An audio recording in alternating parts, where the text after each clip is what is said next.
Tommy Jarvis, who had survived the previous mass murders at Crystal Lake just years earlier and had also spent time in psychiatric confinement, was apprehended by the police late this evening here at his childhood home, which served as the scene for the Crystal Lake murders he survived 7 years ago.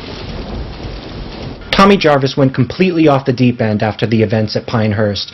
He came damn close to killing a woman. He went totally buggo. He had a hockey mask on, he was running down the hallways with a knife in his hand. I think he honestly thought the spirit of Jason had taken him over. What are you boys doing down there? Time for supper! Mom, we're being interviewed!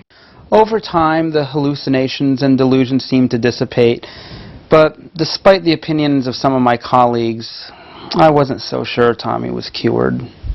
You fooled the doctors thinking he was okay, but he wasn't. And so he got out and he went to go get Jason. And I think he got Jason. I think he did. Yeah, I saw Tommy Jarvis when he got back in town.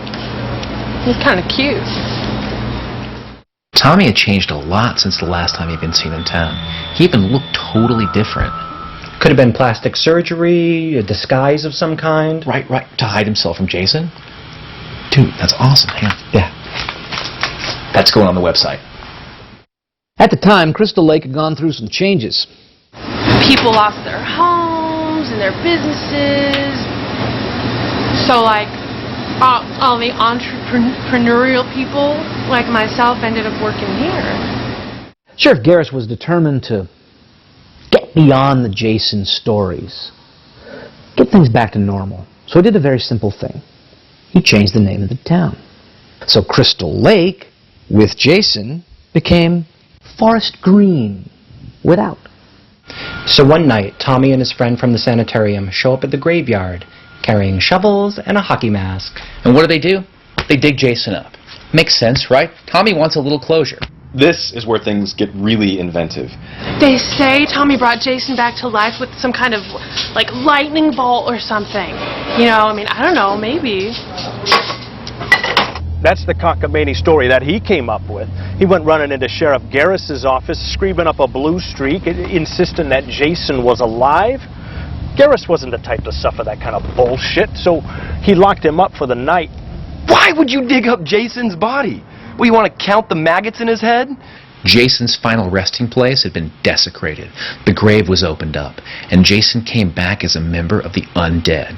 Un, from the Latin, meaning not.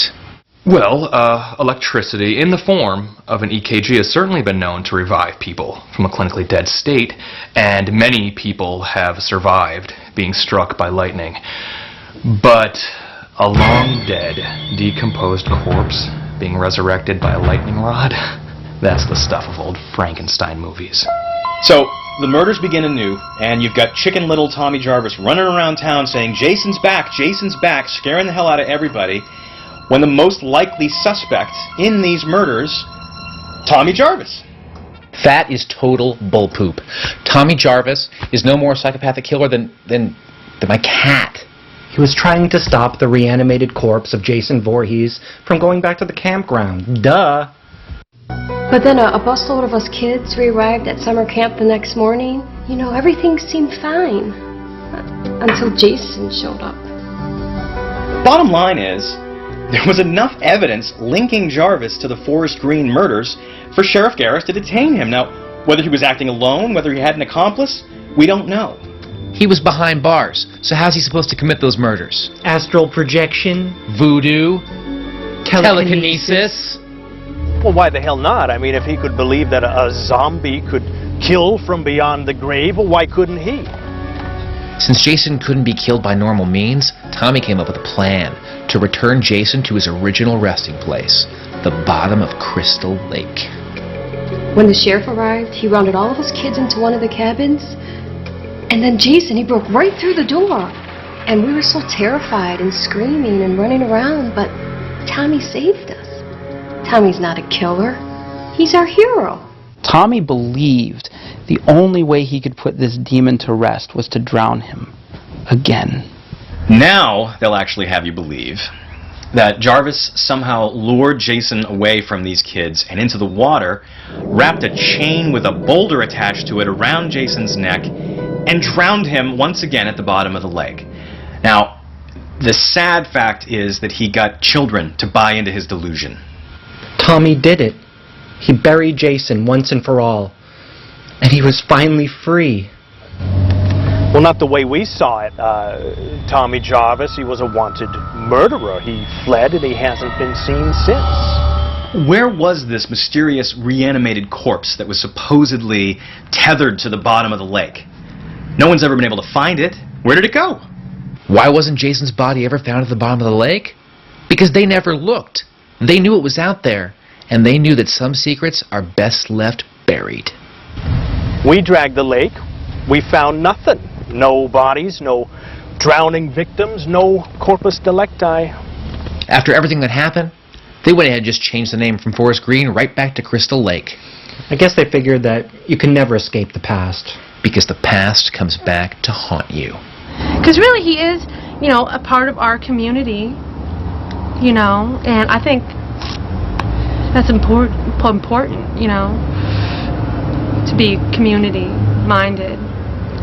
But if he's out there, we ain't seeing him, he's probably just snooping on us and watching us. That's kind of pervy, that's kind of weird. That kind of scares me, a little more than the worrying about that machete he's got. I think it speaks volumes about the state of our society that there are people who still give credibility to these ludicrous fairy tales. Jason Voorhees is dead. But what can I say? Some folks have a really strange idea of entertainment. The Tommy Jarvis case remains one of the most fascinating and frustrating of my career. Was he a victim, a villain, or both? I honestly don't know. I wish he'd come forward. I'd still like to try to help him. But until that day comes, I hope he's safe, somewhere living his dream, far away from Crystal Lake. That son of a bitch ever shows his face on my watch. All I can say is, I hope he's got more than just a machete at his side this time. Tommy has my full support, my testimony, and many others. I hope one day he comes back to clear his name. I guess only Tommy really knows what happened at Camp Forest Green. Crystal Lake. Right. Till then, however, we are here to watch Tommy's back. We are here on the internet. Crystal Lake is a safe, happy place. So come on, spend a summer with us. What's the worst that could happen?